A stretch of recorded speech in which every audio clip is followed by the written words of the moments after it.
आखिर जुलानी जवाब क्यों नहीं देते? इज़राइल लगातार घुसे जा रहा है दोस्तों। आखिर जुलानी क्यों कुछ नहीं बोलते हैं? दोस्तों दरअसल बात ये है कि अभी इन लोगों के कब्ज़े में यानी एसटीएस के यानी मोहम्मद अल जुलानी के कब्ज़े में पूरा शाम आया ही नहीं है। अभी एक हिस्सा कुर्द के पास ही है दोस्तों। 1/3 हिस्सा कुर्द के पास है, वहाँ पे अमेरिका भी है दोस्तों। इसीलिए ये लोग पहले मुकम्मल शाम पर कब्ज़ा करेंगे, उसके बाद इस्राइल को कुछ बोल पाएँगे। उससे पहले ये लोग कुछ नहीं बोल सकते दोस्तों, क्योंकि अगर इस्राइल से ये लोग जंग करेंगे तो फिर इस्राइल इन लोगों का सब कुछ ख़त्म भी कर चुका है। फिर उसके बाद इस्राइल इतना पावरफुल देश भी है दोस्तों।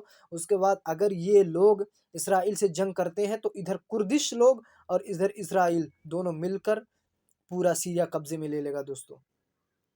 इसीलिए इसीलिए ये लोग जंग नहीं चाहते दोस्तों। इसीलिए मोहम्मद अल जुलानी ने भी कहा है कि हम इसराइल से जंग नहीं करेंगे, क्योंकि उसे पता है एसटीएस यानी सीरिया की फ़ौज के साथ कुर्दिश लोगों के ऊपर अटैक कर दिया है दोस्तों।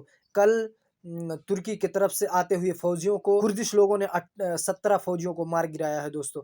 और अब इस कुर्दिश लोगों के ऊपर एसटीएस और तुर्की हमला कर रहे हैं दोस्तों।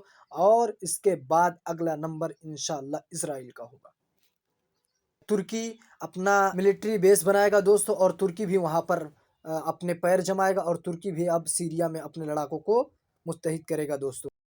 आज पहली बार बशर अल असद सामने आए दोस्तों, और उन्होंने कहा ट्वीट करते हुए कि हम सीरिया नहीं हारते, लेकिन हमारे फौजियों को पता ही नहीं चला। अचानक से वो लोग कंफ्यूज हो गए कि इतने सारे एसटीएस लड़ाके कहाँ से आ गए। फिर उसके बाद में उनके पास इतना सारे हथियार और इतने सारे लोगों के साथ, इसीलिए हमारी आर्मी कंफ्यूज हो गई और इसीलिए हमको सीरिया हारना पड़ा, और इसीलिए मैंने सीरिया को भी छोड़ा।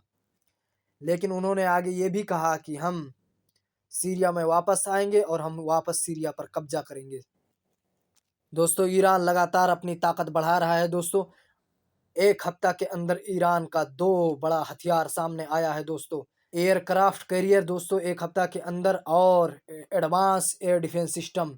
दोस्तों ये एडवांस एयर डिफेंस सिस्टम रसिया और ईरान ने मिलकर बनाया है दोस्तों। इस एयर डिफेंस सिस्टम की खासियत ये है कि ये दोनों तरफ यानी पश्चिम की और पूरब की दोनों तरफ से मिसाइल आती हुई ये कंफ्यूज नहीं होगी और दोनों तरफ की मिसाइलों को इंटरसेप्ट कर लेगी दोस्तों आपको और हमें लग रहा है कि ईरान चुपचाप बैठा है, मगर ऐसा नहीं है दोस्तों। ईरान लगातार चुपके अपना ताकत बढ़ाते जा रहा है दोस्तों। आज अचानक से तेल अवीव में सायरन बजने लगा दोस्तों, और यमन की मिसाइलें लहलहाती हुई तेल अवीव तक पहुंच गई दोस्तों इसराइल की तरफ से बताया गया है कि ये बहुत सारी मिसाइलें थी और इन्हें हमने इंटरसेप्ट कर लिया है।